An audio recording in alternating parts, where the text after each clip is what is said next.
wabarakatuh. Bismillahirrahmanirrahim. Alhamdulillahirabbil alamin. Nahmaduhu wa nasta'inuhu wa nastaghfiruh wa na'udzu billahi min sururi anfusina wa min sayyiati a'malina. May yahdihillahu fala mudhillalah wa may yudlil fala hadiyalah. Asyhadu an la ilaha illallah wahdahu la syarikalah wa asyhadu anna Muhammadan 'abduhu wa rasuluh la nabiyya ba'dah. Allahumma shalli wa sallim wa barik ala nabiyyina wa rasulina wa habibina wa syafi'ina wa maulana Muhammadin sallallahu alaihi wa alihi wasallam wa ala alihi wa azwajihi wa dzurriyyatihi wa man tabi'ahum ila yaumil qiyamah.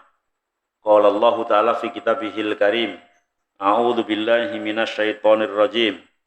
Ya ayyuhalladzina amanu ittaqullaha haqqa tuqatih wa la tamutunna illa wa antum muslimun. Ya ayyuhan nasu taqu rabbakumul ladzi khalaqakum min nafsin wahidatin wa khalaqa minha zawjaha wa bassa minhuma rijalan katsiran wa nisaa'a wattaqullaha alladzi tasaaluna bihi wal arham innallaha kana 'alaikum raqiba. Ya ayyuhalladzina amanu taqullaha wa qulu qawlan sadida yuslih lakum a'malakum wa yaghfir lakum dzunubakum wa may yuti'illaha wa rasulahu faqad faza fawzan 'azima. Fa'lam fa inna khairal hadisi kitabullah wa khairal hadyi hadyi Muhammadin sallallahu alaihi wa alihi wasallam wa syarral umuri muhdatsatuha wa kullu muhdatsatin bid'atun wa kullu bid'atin dhalalatun wa kullu dhalalatin finnar. Amma ba'd. Hadirin wal hadirat, bapak-bapak, ibu-ibu rahimani wa rahimakumullah. Alhamdulillah wa syukrulillah, puji dan syukur mari kita panjatkan kepada Allah Subhanahu wa taala yang telah memberikan beberapa nikmat, rahmat, taufik dan anugerah kepada kita semua sehingga pada malam hari ini kita bisa berjumpa, berkumpul, muwajahah, musafahah dalam satu majelis yang insya Allah penuh dengan barokah. Semoga amal ibadah kita senantiasa diterima oleh Allah Subhanahu wa taala. Salawat dan juga salam semoga tercurahkan kepada Nabi kita Muhammad sallallahu alaihi wa alihi wasallam dan juga kepada para sahabatnya, para keluarganya serta pengikut setianya ila yaumil qiyamah. Hadirin hadirat rahimani wa rahimakumullah, sampai sifatu ghuslil mayyit, bagaimana tata cara memandikan mayit ya. Kalau kemarin sifatul mughassil, sifat orang yang memandikan ya, yang harus sholih, kemudian harus paham tentang ilmunya. Dan sekarang tata cara memandikannya, sifat memandikannya. Al-umdah fi hadzal bab hadisu Ummi Atiyah, yang menjadikan panduan patokan dalam hal ini adalah hadis Ummi Atiyah li anaha syahidat ghusla ibnati Rasulillah sallallahu alaihi wasallam, karena Ummu Atiyah adalah sahabat perempuan yang langsung memimpin tentang pemandian anak perempuannya Rasulullah sallallahu alaihi wasallam yang meninggal ya. Wa hakat dzalika fa'at qonat ya. Kemudian dia bercerita dan memang benar-benar menguasainya Ummi Atiyah itu ya. Wa kana jama'atun minas sahabah wa ulama utabiin bil Basrah ya'khuduna anha ghuslal mayyit. Sebagian besar dari kalangan sahabat dan ulama-ulama tabi'in yang ada di Basrah pada saat itu mereka mengambil ilmu tentang memandikan mayit itu dari Ummi Atiyah ya. Wa kadzalika awwala alaihil a'immah fi ghuslil mayyit, bahkan rujukan ulama-ulama fikih ya, ulama-ulama madzhab, mereka mengambil dari hadis yang dari Ummu Atiyah untuk memandikan jenazah atau mayit. Ummi Atiyah mengatakan dalam hadis yang diriwayatkan dalam hadis yang bersumber ya dari Ummi Atiyah sendiri ya, dari Ummi Atiyah sendiri yang Ummi Atiyah mengatakan qalat dakhala alaina dakhala alaina Rasulullah sallallahu alaihi wasallam. Rasulullah masuk ke kami ketika kami sedang memandikan anaknya. Wa nahnu naghsilu ibnatahu ya Zainab. Dan kami sedang memandikan Zainab ya, sedang memandikan Zainab yaitu putri dari Rasulullah sallallahu alaihi wasallam. Nabi mengatakan igsilnaha salasan. Ya, mandikanlah 3 kali, au khamsan atau 5 kali, au aksara min dzalik atau lebih banyak dari itu. Jadi boleh 3, boleh 5, boleh lebih ya. Kemudian kata Nabi selanjutnya bima'in wasidrin, dengan air dan juga air yang dicampur dengan daun bidara. Daun bidara itu memang menjadi gantinya sabun ya. Dulu belum ada sabun ya. Waj'alna fil akhirati kafuron, dan kemudian jadikanlah guyuran yang terakhir air yang dicampur dengan kapur barus. Jadi kapur barus itu 1500 tahun sudah ada ya. Bisa jadi sebelum itu ya. Fa'idha faragtunna fa'adzannani, ketika sudah selesai maka kabarilah aku, kata Rasulullah sallallahu alaihi wasallam. Falamma faragna adzannahu, ketika sudah selesai maka kami mengabarkan kepadanya ya. Fa'alqa ilaina hikwah, kemudian Nabi memberikan ke kami ya hikmah izaroh, artinya kain kafannya ya, kain kafannya. Faqala ashirnaha iya, kemudian Nabi mengatakan ashirnaha ay ij'alnahu syi'aroha wa huwa asab alladhi yali al-jasad, jadikanlah ini untuk sebagai kafannya. Dalam riwayat yang lain igsilnaha witron ya, mandikanlah yang ganjil, salasan au khamsan au sab'an. Ibda bimaya miniha, dimulai dengan yang sebelah kanan, wa mawadhi'il wudhu minha, dan anggota wudhunya. Ini Umi Atiyah ya. Kemudian wa masatnaha salasa kurunin, dan kami, kata Umi Atiyah, mengkepang rambutnya Zainab dengan 3 kepangannya. Hadis ini riwayat Imam Bukhari dan Imam Muslim dan yang lain. Ini yang menjadi panduan tata cara untuk memandikan jenazah, memandikan mayit. Sehingga dengan hadis ini ada beberapa penjelasan, ringkasan ya.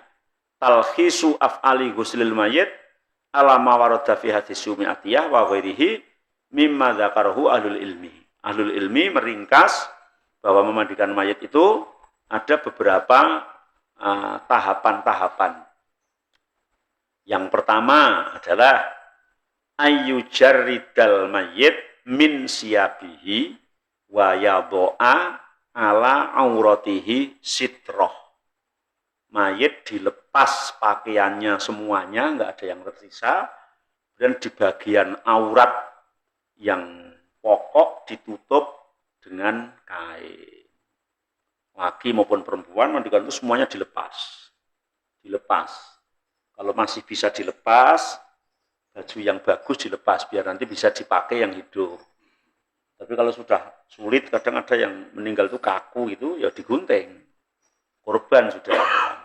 Karena mungkin sudah sulit, tapi kalau masih bisa dilepas. Setelah dilepas, ditutup, kemudian yang bagian urat inti itu ditutup.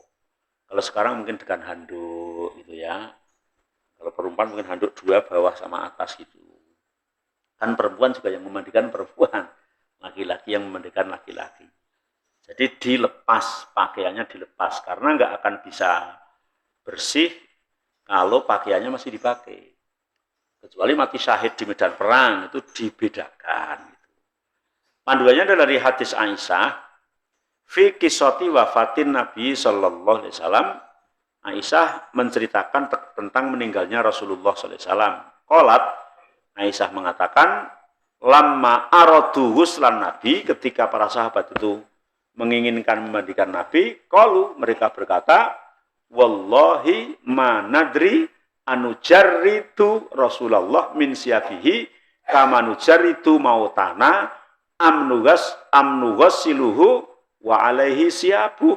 Ya. Para sahabat mengatakan, kami nggak tahu ini harus melepas pakaiannya Nabi seluruhnya, sebagaimana kami melepas pakaian orang-orang yang meninggal selain Nabi, ya.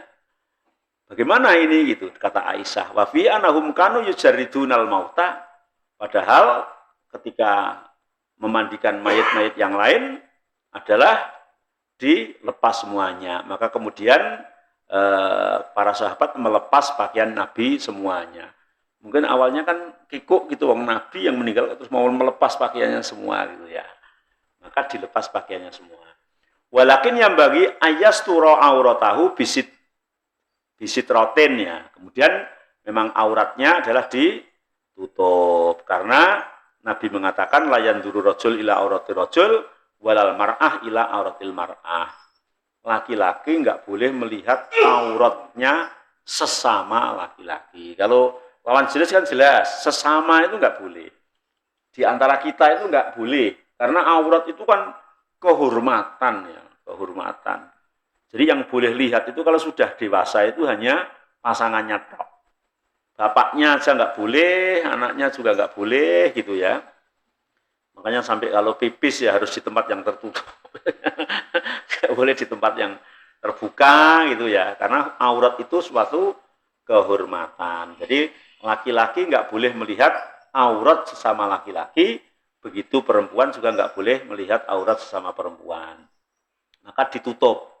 Walidza dhahaba Ibnu Sirin wa Abu Hanifah wa Malik wa Ahmad ila anahu yasturul aurat bainal surrati wa rubah. Sebagian ulama mengatakan yang ditutup itu antara pusar sampai lutut gitu ya.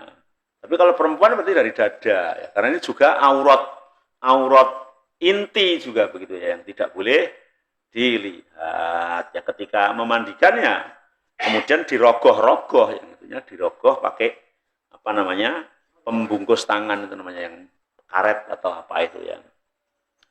Ini yang pertama. Yang kedua, urutan yang kedua, antan udo dofa iral mar'ah al maitah ingkana laha. Yang kedua, apabila mayitnya perempuan dan punya kepangan rambut, maka kepangannya harus diurai, dilepas. Kepang atau gelung. Kalau orang Jawa kan gelungan. Dia meninggal gelungan, ya nggak diguyur gitu aja. Gelungannya ini harus dilepas, ya. Kepangannya harus dilepas. Umi Atiyah mengatakan, ya, kata Rasulullah, ij'alna roksa binti Rasulillah salasa kurunin nabdinuhu thumma ghosalnahu thumma ja'alnahu salasa kurun. Jadi ketika belum dimandikan, Zainab itu ada kepangannya. Dan kami lepas, kami bersihkan, setelah itu baru dikepang lagi. Maka mengkepang lagi itu termasuk sunnah bagi perempuan yang punya rambut panjang. Kalau laki-laki punya rambut panjang nggak dikepang ya. Atau perempuan rambutnya pendek juga nggak bisa dikepang ya. Yang ketiga, ayal tazima arifqo fi a'malil ghusli kulliha. Wajib memandikannya itu dengan lemah lembut. Lemah lembut atau halus ya namanya ya. Pokoknya nggak boleh mandikan mayat itu kasar gitu. Lah, wis mati ya kok ngono biasane lha. Nah, puasa iki biyen ngece mbek aku to, saiki wis mati kowe ngene malah ora ento gitu ya. Wong kasar aja nggak boleh kok. Ya. Terus sodok rono sodok rene harus halus. Kenapa? Karena Nabi mengatakan innar rifqa la yakunu fi syai'in illa zanah. Kelembutan itu akan menghiasinya. Wala yanzi'u min syai'in illa syanah. Tapi kasar itu kecuali akan apa ya, menjadikan orang itu celah gitu ya. Jadi ya harus halus. Apalagi Nabi mengatakan kasru adbil mayit ka kasri adbil hayy. Memecah tulang orang yang mati itu hukumnya sama dengan memecah tulang orang yang hidup. Jadi dengan ngeplak mayat itu ya podo ngeplak nalikane hidup gitu ya. Jadi nggak boleh. Jadi harus halus karena memang contoh dari Rasulullah seperti itu. Perintah dari Rasulullah seperti itu. Jadi ya yang halus, ngosoti ya sing halus itu ya. Ya. Kemudian yang keempat, ayaddoa ma'al ma' fil ghuslatil awal asidr awisabun wa nahwihi. Cucian yang pertama itu dianjurkan menggunakan sabun ya, atau dicampur dengan sabun agar bersih ya, sebagaimana kita mandi ketika hidup ya. Dengan mandi walaupun ning kamar mandi sak jam ning ora sabunan ora iso bersih kan itu ya, apalagi terus minyak-minyak itu ya nggak bisa bersih. Wis tak guyur awit mau kok ya ora resik-resik lah, mungkin ra sabunan ya. Gundule rambutnya dawa guyuro ngantek suwi ora samponan ya. Nah, ketombene ora iso ilang gitu ya. Karena ini untuk bersila zaman dulu itu asider pakai daun bidara. Saya kecil itu masih jarang-jarang sabun kecuali orang kaya yang punya ya pakai daun-daunan, ada daun sengon itu, ada daun kulit jengkol gitu ya. Itu membersihkan ternyata ya. Kalau ketombenan pakai pasir yang lembut, gosok-gosok itu bersih gitu ya. Gosok gigi udah ngonodol ya, pakai batu bata merah itu toh, dipecah, itu masih menangi, masya Allah. Zaman bahula, iya. Nah, Pak Budi lah menangi Pak Budi. Iya, itu dulu. Nah, makanya zaman Rasul ya pakai daun bidara. Itu sebagai penggantinya sabun, karena pada saat itu belum ada. Hari ini itu udah sabun kepala sendiri namanya sampo ya. Sabun muka sendiri namanya apa, Pak? Nah, sabun badan sendiri. Nanti sabun untuk cebok itu sendiri kan itu toh. Wah, zaman merdeka kan. Ya. Nanti yang kaki, tangan sabunnya sendiri. Yang ketiak sini juga sabunnya sendiri. Walah, masya Allah, ya nggak apa-apa ya. Nggak apa-apa, asalkan nggak berlebihan itu juga boleh. Kalau zaman dulu ya dari sabun sirah sampai sabun kaki itu ya sama. Dulu terkenalnya pada zaman saya kecil itu warnanya hijau. Orang sekarang bilang sabun malam, ada bilang gitu. Ada yang bilang sabun bebek. Ya Allah, ambune ora wangi. Terus ono sabun wangi, mungkin jane wis ana wit biak ning wong desa kan ora ngerti, Pak.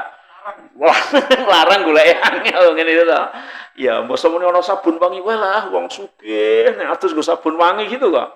Ya Allah, ya Rabbi, itu zaman dulu. Sekarang diceritakan orang yang kelahiran tahun 2000 ke sini enggak percaya, Pak, ngono. Itu zaman dulu. Ya artinya dengan sabun, karena sekarang ada macam-macam ya, kita boleh dengan sampo, dengan sabun ya, dengan yang lain itu agar mayat itu juga bersih. Apalagi misalnya jenazahnya sudah sakit agak lama ya, hanya disibini itu kan masih kotor itu ya. Maka dimandikan yang bersih gitu. Kata Nabi, igsilnaha bima'in wasidrin. Mandikanlah mayat itu dengan air yang dicampuri dengan daun bidara. Saya belum pernah nyoba kalau daun bidara dibebek itu apakah bisa jadi sabun, ternyata katanya bisa gitu ya. Bahkan kemarin ada yang jualan sabun yang dibuat dari daun bidara. Ya boleh, yang penting sabun. Wa idza kana fit taskinil ma maslahatun ka izalati waskin wa nawi fuila al anfaulaha ya. Ketika memang dibutuhkan untuk airnya itu dengan air hangat misalnya ya, kalau ketika dibutuhkan enggak apa-apa. Tapi ketika hari ini katanya lebih ke itu pembersih sabun atau apa itu, meskipun airnya dingin akan menjadi lebih bersih. Yang kelima, ayabda'a bi ghuslil mayamin wa mawadhi'il wudu' minhu ba'dan niyah wa tasmiyah. Dimulai dari anggota badan yang sebelah kanan dan dimulai anggota wudu terlebih dahulu. Ya, kadang kalau di istilah kita itu ada bahasa mudhoni. Jadi sebetulnya enggak, memulainya dari anggota wudu. Sehingga kayak mudhoni itu toh. Nah, setelah niat memandikan, ya cukup niat memandikan, nggak usah niat wudhu, niat memandikan, dimulai dengan baca bismillah, kemudian dimulai anggota wudhu, berarti mukanya dulu, gitu ya. Mukanya, kemudian turun ke sebelah kanan, tangan kanan, turun ke sampai kaki kanan, mungkin terus gigir-gigir kanan, jadi diiringkan ke kiri. Setelah itu dari atas lagi ke sebelah kanan, sebelah kiri, tangan kiri, kaki kiri diiringke dikosoti gitu. Ini memulai dari anggota wudhu yang sebelah kanan dan sebelah kiri.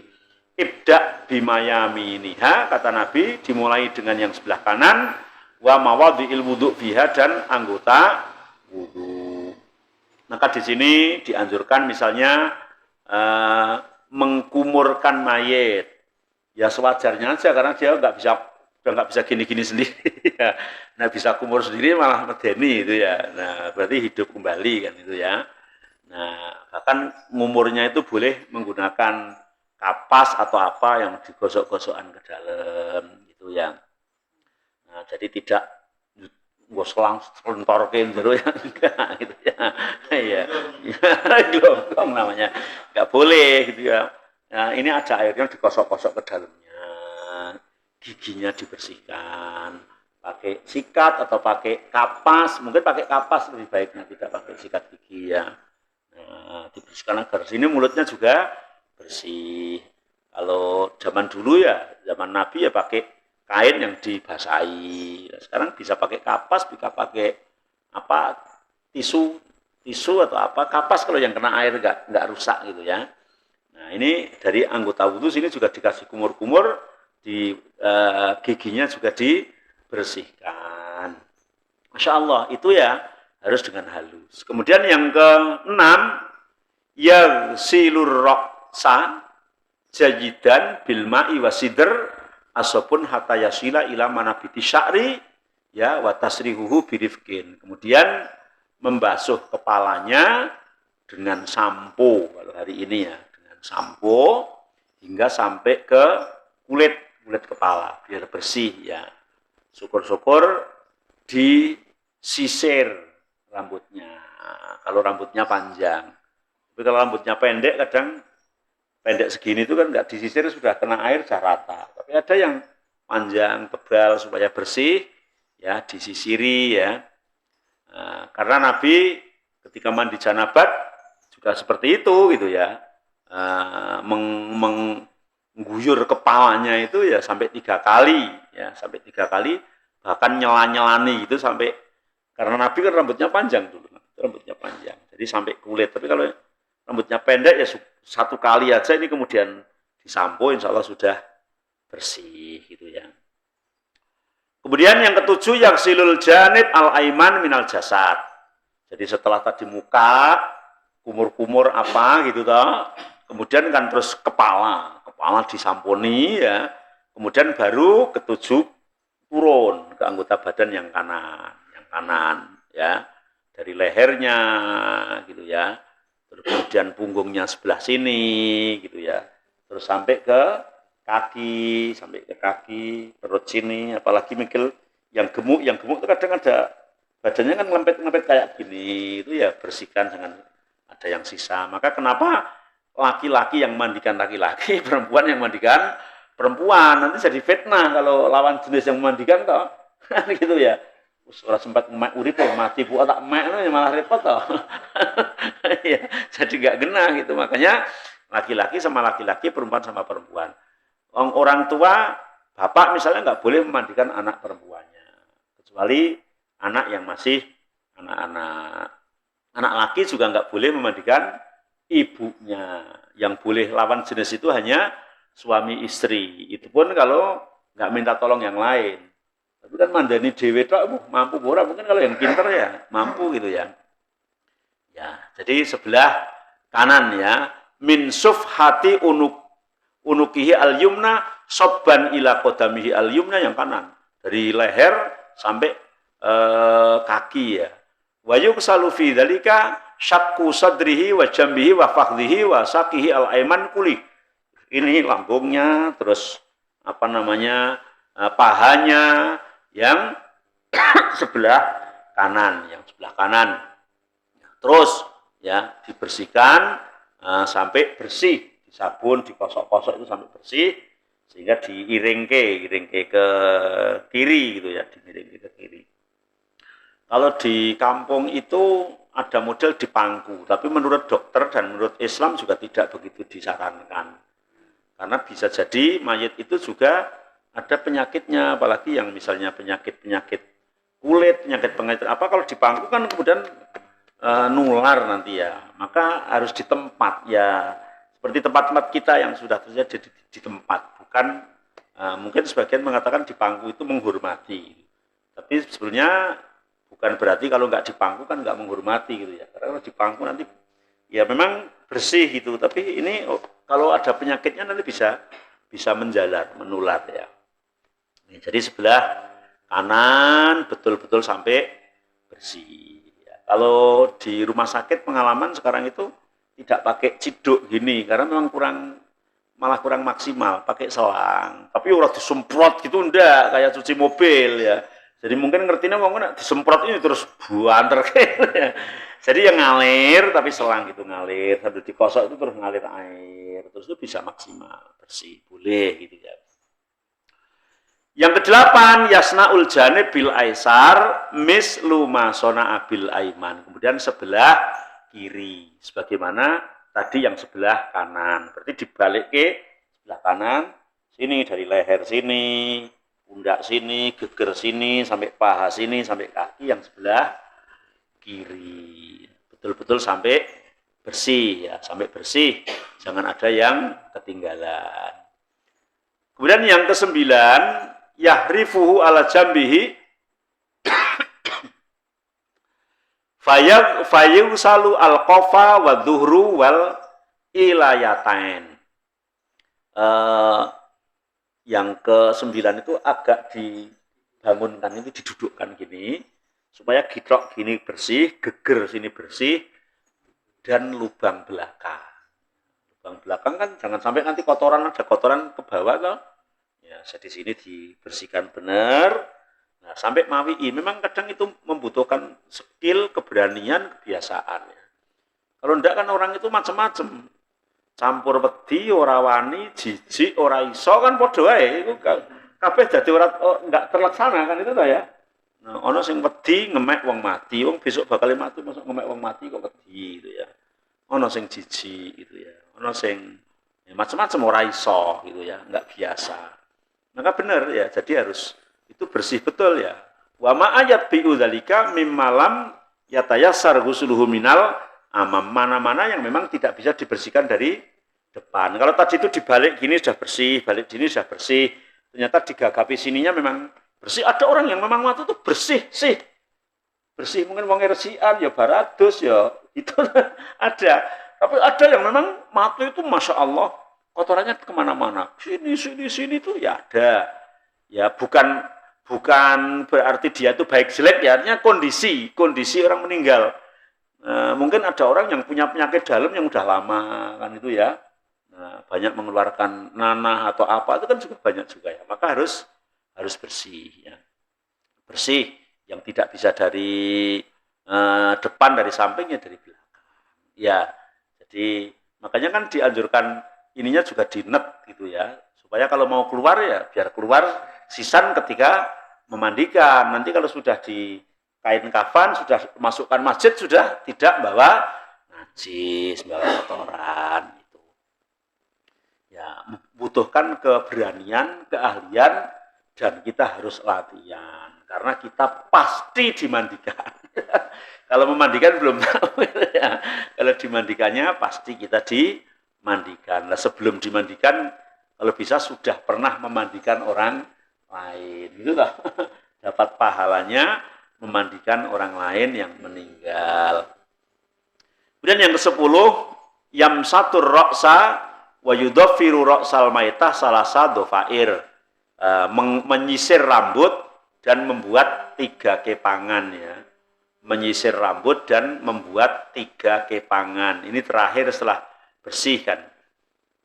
Kullu janibin min janibir ra'si dhafirah wan nasiyah dhafirah wa yalqa sya'rahu al-maitah wal faha. Jadi 3 kepangan itu kepangan kanan, kiri, kemudian belakang. Dikepang gitu ya. Karena dalam hadis Ummi Atiyah yang riwayat Bukhari, Ummi Atiyah mengatakan fa dhafarnaha salasata qurunin wa alqainaha khalfaha. Kami mengepang 3 kali, 3 kepangan kemudian ditaruh di belakangnya. Kemudian yang ke-11, yukarrirul ghusla inda iddata marrat. Tadi berapa kali ngosok, berapa kali guyur, berapa kali itu sesuai kebutuhan. Maka yang ke-11 itu mengulang-ulang ketika belum bersih. Mengulang-ulang ketika belum bersih. Saya memandikan pakai ciduk pernah, pakai selang pernah. Betul-betul efektif yang pakai selang. Seperti pemandian jenazah yang ada di rumah sakit. Masya Allah, guyur, terus itu memang betul betul bersih gitu ya. Kadang kalau pakai ciduk itu sini baru ngosok-ngosok mumpul apa banyunya kayak diguyur wae. Nanti ya bisa gitu ya, bisa. Tapi menggunakan selang insya Allah lebih bersih gitu ya, lebih bersih. Apalagi kemudian alat pemandian yang sekarang itu kan langsung bawahnya ada selang disambung ke selokan gitu ya. Jadi misalnya kotoran-kotoran pun langsung mengalir ke sana. Kalau zaman dulu di pangku, terus kadang memandikannya itu di dalam rumah, yang lantainya masih tanah ya, kotoran pun jatuh ke situ semua, yang memandikan juga kotor zaman dulu gitu ya. Sekarang harusnya banyak alat ya, banyak peningkatan dan menjadi lebih bersih. Hatta yahsula al-inqa wa tanzif ya, sehingga benar-benar jadi bersih. Nabi mengatakan au aksara in ra'aitunna, kalau kamu memang masih melihat kotorannya terus boleh diulang-ulang berkali-kali ya. Wa ghasilnaha witron, diusahakan kalau bisa ganjil gitu ya. 3 kali atau 5 kali atau 7 kali. Kemudian yang ke-12 yudhaful kafur awil misk wa nahwihi fil ghusratil akhirah. Yang terakhir diguyur dengan air yang dicampur dengan kapur barus atau mungkin dileleti parfumnya minyak wangi ya. Kecuali dia meninggal dalam keadaan ihram. Kecuali dia meninggal dalam keadaan ihram maka tidak boleh. Karena orang yang sedang ihram nggak boleh pakai wangi-wangi ya. Ya itu urusan khusus itu. Dan yang meninggal pada saat ihram haji kadang-kadang banyak juga itu ya. Nah, tapi kalau tidak sedang ihram dianjurkan untuk diberi wangi-wangi. Nabi mengatakan waj'alna fil akhirati kafuron ya. Dan jadikanlah di basuhan terakhir itu dikasih wangi-wangi. Kapur barus itu adalah bagian dari wewangi kecuali dia sedang ihram. Yang ke-13 wa yarob ba'dul ulama ba'dal firaq minal ghusli an turaddal yadan warijlan falasyaqa bil janbain wa yusifu al qadamain. Ini ketika sudah selesai terakhir itu ada ulama yang berpendapat tangannya dilempeng gini terus kakinya juga diluruskan gini, tapi ada sebagian yang sedekap. Itu ikhtilaf ya, jadi tidak suatu keharusan. Jadi tangannya diginikan boleh, lempeng, kakinya juga diginikan. Itu setelah selesai terakhir ya, semuanya dirapatkan. Ini boleh ditali. Kalau ada yang sudah bengkok-bengkok atau apa gitu ya. Nah, ini boleh ya. Kemudian boleh juga terakhir itu tadi sudah disinggung di awal ya, perutnya ditekan gitu ya, sambil dibangunkan ditekan agar mengeluarkan kotoran sehingga dia betul-betul dalam keadaan bersih setelah dimandikan itu betul-betul dalam keadaan bersih. Jadi disedekapke juga boleh ya, di lonjori gitu juga boleh ya. Wong apalagi mati gitu ya. Wong sholat itu juga ikhtilaf, ada yang sedekap, ada yang tidak itu ya. Meskipun yang pendapat yang kuat yang sedekap gitu ya. Kemudian yang ke-14 wala yamusa al-ghasil auratal mayyit biyadihi mubasyaratan illa lidharurah. Tidak boleh tangan kita itu langsung pegang kemaluannya kecuali dengan tadi dibuntel pakai kaos tangan yang pakai karet itu apa namanya ya itu pakai itu gitu ya, kecuali memang ya darurat banget nggak ada itunya gimana harus ngosoi itu, tapi kalau bisa jangan sampai menyentuh auratnya meskipun laki-laki sama laki-laki, perempuan sama perempuan gitu ya, maka kita pakai kain boleh, pakai tadi pembungkus tangan, kaos tangan dan yang lain maka menjadi lebih baik ya. Karena memang aurat itu tidak sayogianya orang itu memegang-megang aurat orang lain meskipun sudah meninggal. Itu kan karena penghormatan kemuliaan terhadap Bani Adam, terhadap manusia gitu ya. Nah, terhadap hewan kan jangan nyembelih sapi mau ngemek-ngemek gitu kan tidak apa-apa gitu ya. Malah lebar itu dimek-mek terus dires-ires namaan ya. Iya. Nah, tapi mana Adam dipegang aja nggak boleh gitu. Artinya kita itu dimuliakan dari hidupnya sampai matinya. Hal tukallamu alfarul mayit au yu'khadhu min sya'ri anatihi, apakah kuku yang panjang-panjang dipotong, apakah bulu kemaluan yang gondrong dipotong, mungkin dia belum sempat nyukur meninggal kan itu ya, dipotong enggak kuku dan bulu kemaluan. Dalam hal ini perbedaan pendapat antara ulama, ada dua qaul. Yang pertama mengatakan yuf'alu makanat fitratun fil hayat, dia dilakukan sebagaimana ketika hidup. Karena ketika hidup dilakukan, ya dilakukan. Wali anahu tanzifun fa syuri'a fi haqqihi li izalatil wasfi. Karena itu adalah fitrah manusia, maka ketika dia sudah meninggal, ya sama. Berarti kalau kukunya panjang-panjang ya dipotong. Kemudian kumisnya, kemudian bulu kemaluan, bulu ketiak ya dipotong. Nah, agar bersih gitu ya. Jenggot enggak gitu ya, biar dibawa sampai sowan kepada Allah. Waqat yustadalu lahu bi hadisi Abi Hurairah fi qissati muqtili Hubaib. Hadisnya atau dasarnya adalah hadis yang dari Abu Hurairah dalam menceritakan meninggalnya Hubaib radhiyallahu an ya.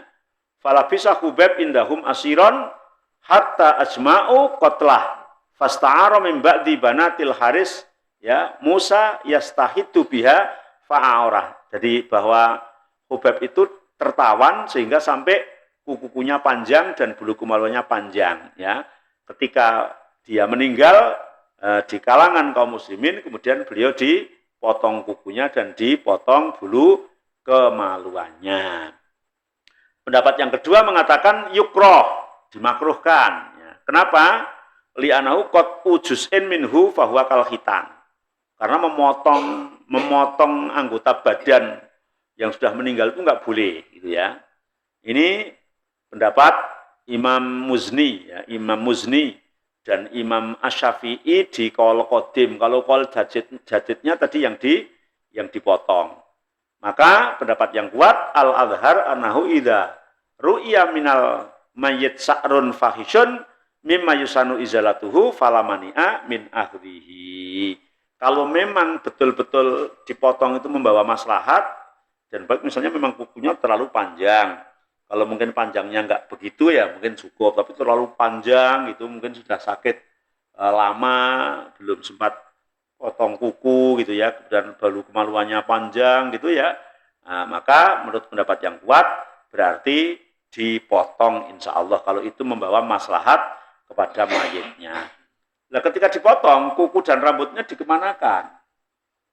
Kalau kita kan potong kuku terus dibuang, potong rambut itu dibuang. Kalau mayit gimana? Mayu khadu min sa'ril mayit au dhufrih au mayaskutu min dalik madza yusna'u bihi, dibawa kemana?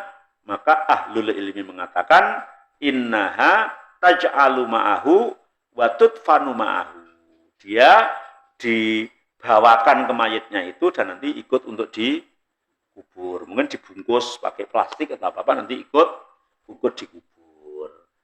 Wa fi hadza jumlatu asarin anis salaf inda Ibnu Abi Syaibah. Bahkan menurut Imam Ibnu Abi Syaibah itu dilakukan oleh salafus saleh dulu ya. Jadi kuku, bulu-bulu yang dibawa itu, yang dipotong itu dibawakan agar ikut dikubur sama jenazahnya ya. Idza matat al-mar'ah wa fi batniha janinun hayyun. Wah, ini sudah masalah pelik ini ya. Apabila perempuan meninggal terus kemudian di perutnya ada bayi yang masih hidup. Mungkin kalau zaman sekarang mudah.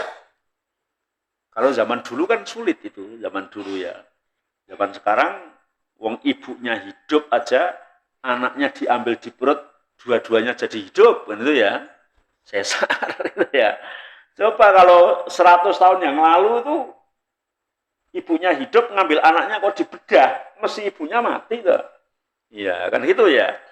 Nah, maka ada permasalahan itu ya. Idza matat almar'ah wa fi batniha janinun fa in kanat turja hayatuhu fa innahu yushakku batnuha li ikhrajihi. Kalau memang anaknya itu hidup dan bisa diselamatkan ya dibedah, apalagi hari ini alatnya lebih canggih. Diambil, diselamatkan. Tapi ketika mungkin di USG, di ronsen atau apa, kelihatan lemah, ini masih hidup. Toh hidupnya paling sebentar, kalau diambil nanti juga mati, maka ya tidak perlu dibedah. Ya, fa'ilam turja hayatuhu lam yasukko, nggak boleh dibedah. Tapi kalau memang bisa diselamatkan, maka diselamatkan terlebih dahulu. Kemudian idza matat almar'ah wa yahaid au junub tusalu ghuslan wahidan. Sudah sering saya sampaikan, ketika ada wanita haid mati, meninggal, maka cukup dimandikan sekali. Ada wanita, seseorang misalnya habis hubungan sama suaminya, belum sempat mandi, haid. Belum haidnya selesai, mati. Dimandikan berapa kali? Sekali saja. Tapi kebalikannya, ada orang mandi bersih banget, sampunan, sabunan komplit, bariku salin baju sing anyar, terus turunan ning kamar tidur mati, tetap dimandikan itu. Wah, mau mandi dhewe ya begitu ya, tetap dimandikan. Mungkin memandikannya ya lebih ringan gitu ya, karena tidak kotor orang baru mandi, tapi tetap dimandikan. Li'anaha idza matat kharajat min ahkamit taklif, ya, walam yabqa 'alaiha ibadatun wajibatun. Orang yang meninggal itu yang wajib memandikan itu yang hidup, kewajiban bagi orang lain, bukan kewajiban bagi dirinya. Kalau si mayatnya itu mau dimandikan, mau nggak dimandikan, orang nggak ada urusan dia, ya. Tapi yang ada urusan itu yang hidup, gitu ya. Nah, makanya wa innamal ghuslu lil mayyit, ta'abbud, memandikan mayat itu ibadah. Meskipun habis dia mandi ya tetap memandikan. Waliyakuna fi hali khurujihi minad dunya ala akmali halin minan nadhafah wan nadharah. Ketika sowan terhadap Allah Subhanahu wa taala itu betul-betul dalam keadaan bersih, suci, ya, kemudian berseri-seri gitu ya. Wa hadza yahsulu bi ghuslin wahid, dan itu dengan memandikan satu kali saja. Tidak perlu mandi 2 kali, mandi sekian kali ya, meskipun campur dengan haid atau dengan junub dan yang lain. Ya, sampai di sini kalau ada pertanyaan persilahkan. Oke, monggo Pak. Oke.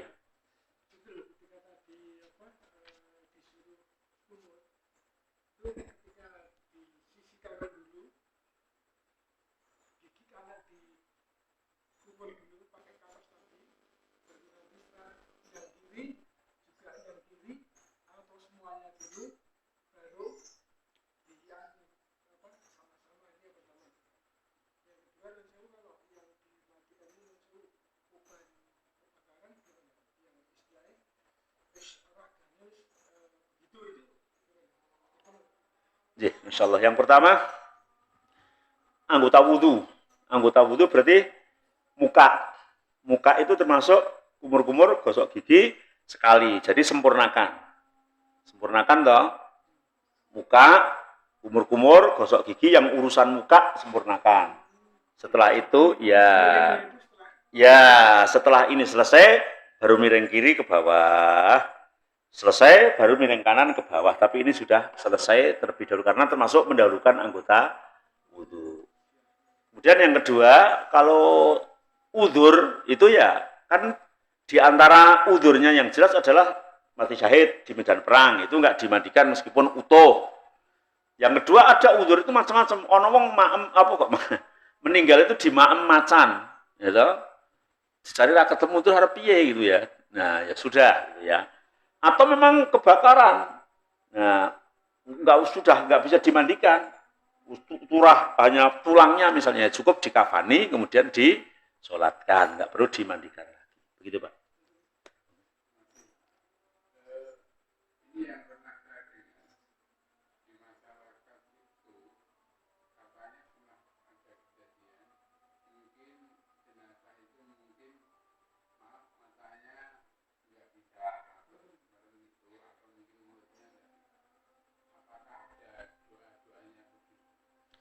Sebetulnya tidak doa, tapi teknis. Jadi mata dan mulut itu kalau sudah lebih dari 2 jam atau apa-apa itu nggak bisa dipejamkan. Makanya ketika sudah meninggal, segera dipejamkan, segera ditutup. Memang kadang-kadang nuwun sewu dalam bahasa Jawa ada orang yang mati ora konangan. Itu bahasanya loh. Jadi dia mungkin sebatang kara di rumah sendiri, kok orang metu-metu wong iku diceluk-celuki ya ora nyuwara, dongkel pitune jebul tekan jero wis ra ono nyawane wit wingi. Itu sulit ya. Paling kalau mulut itu ditali. Jadi dipesok itu ditali. Kemudian mata bisa dipajamkan, mungkin kemudian dipakai tancoplas atau apa gitu ya, supaya bisa merem ya. Kalau doanya hanya cukup dengan Bismillah wa ala millati Rasulillah untuk segala hal. Ketika kita mengguyurkan, ketika kita mengangkat, kita apa itu hanya Bismillah wa ala millati Rasulillah. Jadi doa khusus untuk memejamkan tidak ada, hanya dengan teknis. Kalau sudah kesulitan ya kayak tadi, kalau sini ditali, ini mungkin dipejamkan terus ditancoplas gitu, sehingga bisa untuk memejamkan matanya. Begitu Pak, wallahu a'lam. Nggih, monggo Pak.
Boleh sih, boleh ya. Padahal zaman dulu Rasulullah aja nggak tahu kafannya apa. Ada seorang sahabat yang nyemprang-nyempreng kain kafannya dan dikafani, nek ditutup ke gundule kakine rojol ya. Nek tutup ke kakine gundule merojol. Maka Nabi menyuruh untuk ditutupkan kepalanya dan kakinya ditutup dengan rumput. Artinya bahwa mengkafani itu boleh dengan kain apa saja. Yang tidak boleh boros. Boros itu misalnya pakai kain sutra, sugepol terus tukune sutra, itu nggak boleh gitu. Jadi kain ya misalnya ya tadi kalau jarik kan batik gitu ya. Orang Indonesia pakai batik ya nggak apa-apa. Yang penting nggak diyakini pakai batik itu sunnah misalnya. Ini budaya, wis tak gen ramedeni kain kafane batik ya nggak apa-apa aja gitu ya. Nah, hanya memang paling utama adalah kain yang berwarna putih, itu yang paling utama. Artinya boleh dengan kain yang tidak berwarna putih, dan paling praktis di kita kalau nggak ada kafan memang jarik itu. Mungkin kalau di luar negeri nyari jarik itu malah kesulitan gitu ya. Nah, di kita itu banyak, malahan itu paling gampang. Maka insya Allah. Ada lagi? Monggo Pak.